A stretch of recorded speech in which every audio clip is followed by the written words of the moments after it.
India's political history has been mired with twists and turns, with political equations taking new forms every passing year. In today's video of Democratic Data, we will have a sneak peek into India's political history through the lens of analytics and focus on the comparison of coalition and single majority governments.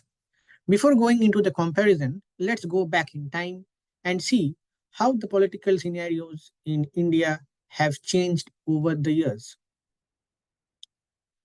So, India gained independence on 15th of August 1947 and Jawaharlal Nehru was sworn in as the first prime minister.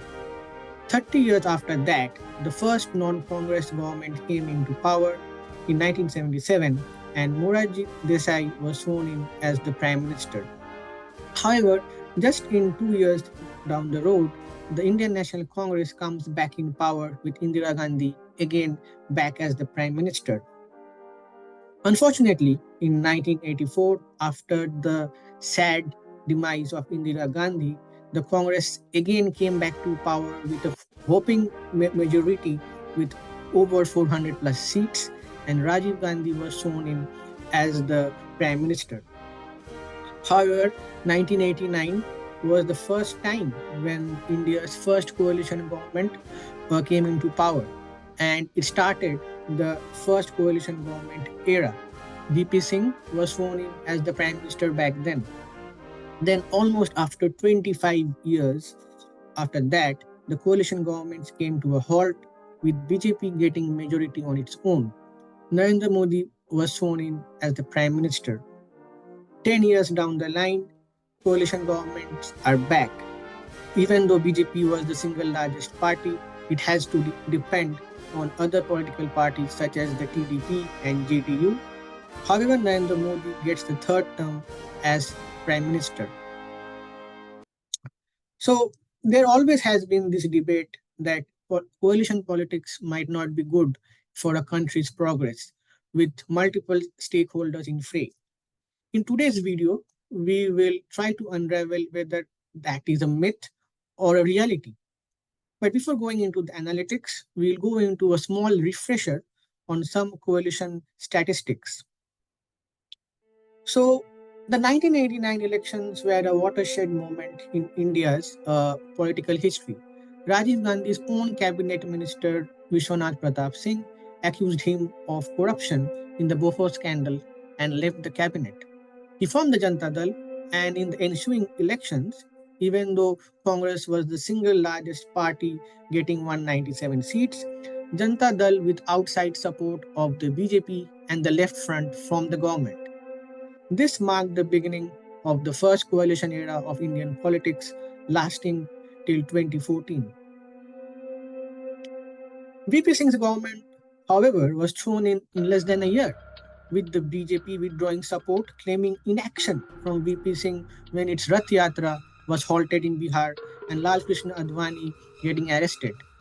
Since then, from 1989 to 2014, it's surprising that there have been 8 governments, and out of which the tenure of 5 governments has been less than a year.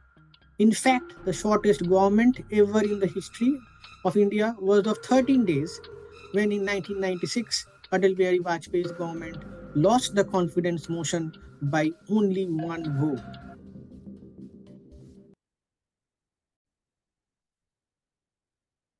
The agenda of today's video is to compare coalition and non-coalition governments based on 3 parameters: the GDP annual growth rate percentage, unemployment, and human development index.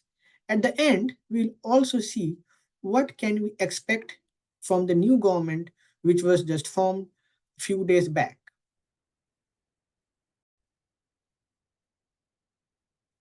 India's GDP growth story itself has been an amazing story.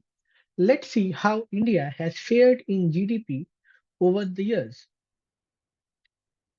For this analysis, India's political landscape has been divided into 3 phases.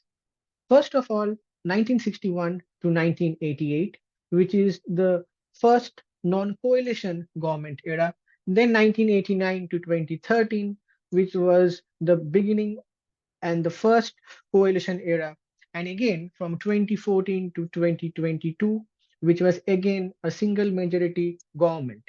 So this is data has been taken from World Bank. So from the first phase, that is 1961 to 1988, the average growth rate in this period was 4.12%.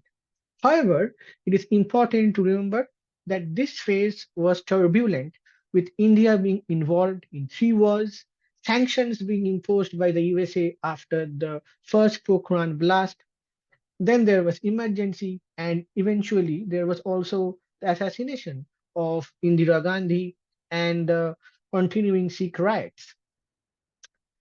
1989 to 2013 shows a much higher average growth rate of 6.13%. And this has to be attributed with the new economic reforms that were initiated in 1991, leading to the liberalization of Indian markets. In spite of similar sanctions being imposed by the USA due to the second Pokhran nuclear test and the Kargil War in 1999, India registered a positive GDP growth rate every year in this phase. And in the last phase, from 2014 to 2022, except for 2020, which was the COVID lockdown year, the growth rates were pretty stable and robust, and it an average of 5.5% even after including 2020. India's job market has been for years concentrated in public sectors. However, with increasing population and rapid rural to urban migration, it has been difficult for most governments to control unemployment. We'll now have a quick deep dive into how the unemployment scenario looked over the years. For this data, we have taken the period of 1991 to 2023 as available in World Bank. So the coalition era saw both a rise and fall of unemployment rates, with unemployment peaking at 8.7% in 2005. This rise in unemployment in India from the period of 1994 to 2005 has been attributed to three main factors. First of all, the impact of post-reform economy from July 1991 led to the decentralization of the economy, and with that, many public sector jobs were lost. Also, globally at that point of time, there was a transition to computer. But however, in India, the adoption of the fast evolving digital technology landscape was pretty slow. And on top of that, there was an increasing rural migration to Indian cities due to the increasing aspirations of rural youths. However, after that, there has been a steady decline in the unemployment rate, except for 2020, which was again an impact of the COVID lockdown. As of now, the overall unemployment is India is around 5%. So the next attribute, which is very critical to measure any country's overall socioeconomic growth, is the Human Development Index. And according to the United Nations Development Program, the HDI, or the Human Development Index, is a summary measure of average achievement in key dimensions of human development, which include a long and healthy life, having the right education levels and being knowledgeable, and having a decent standard of living. In this analysis as well, we have used the same time frame as available from the World Bank database, and we can really see like there is not much to differentiate between a coalition and a non-coalition era. However, the crux is India's Human Development Index improvement has been slow paced as compared to other countries such as Taiwan and Vietnam. This is evident from the fact that even with continuous improvement, India dropped 17 places to 133rd out of 193 countries from 1991 to 2013. Also, there has to be a focus on uplifting the female age HDI, which is pulling down the overall national average. That's why recently we have seen many state governments coming up with several women empowerment schemes, especially in the rural areas. So, an overall analysis of all these three factors that we just saw clearly shows that there is no difference between a coalition and a self ruled single majority government, except from the fact that there might be sometimes issues of governance stability in case of coalition governments. My belief is that a country's growth and development depends upon the views of the government and the aspirations of the population at that point of time, irrespective of the nature of the government. So, on the hindsight, even though India's growth story has been positive throughout the years, to my liking, in some instances it has been snail paced, mainly due to the huge challenges that we have faced over the years, and at the same point of time, in certain cases, bureaucratic apprehensions while adopting new technologies and innovations.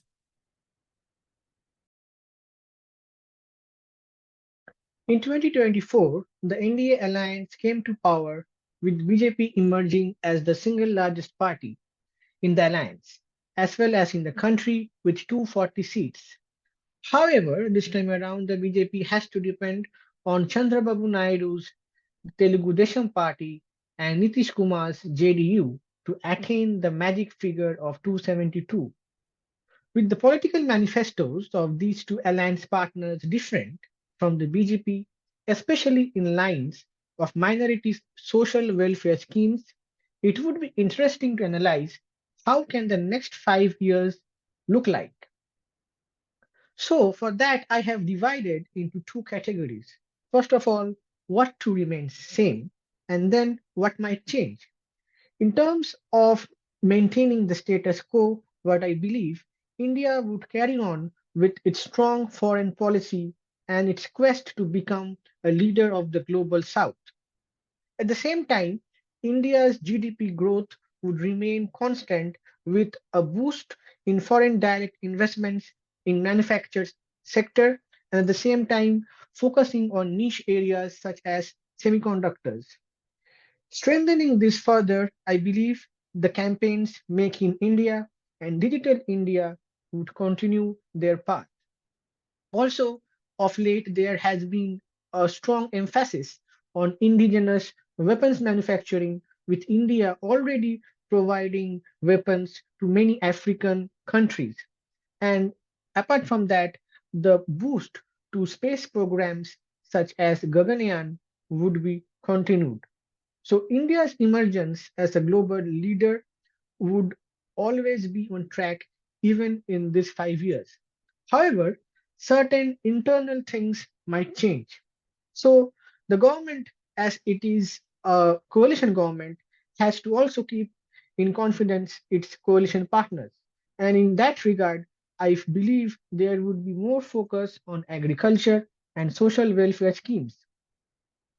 So, also on the other hand, the bill on Uniform Civil Code and the implementation of the Citizenship Amendment Act can go in the back burner because that was something which many of the current allies of the BJP were not in sync. Even there might be a review or even scrapping of the Agniveer scheme. The Agniveer scheme had created a lot of turmoil, especially in the northern states of UP, Haryana, and even in Punjab.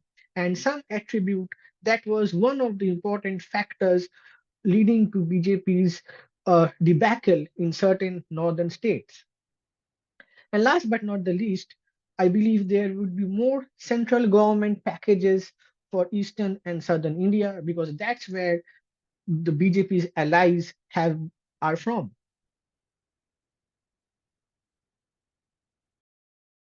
So the next 5 years are going to be interesting, and I hope you all are excited as well. at the twists and turns it might unravel. However, we all should hope for a stable government at the center for the next 5 years. That was all from me today. Please like, share, and subscribe my channel. We will be back next week with a new episode. Till then, take care and goodbye.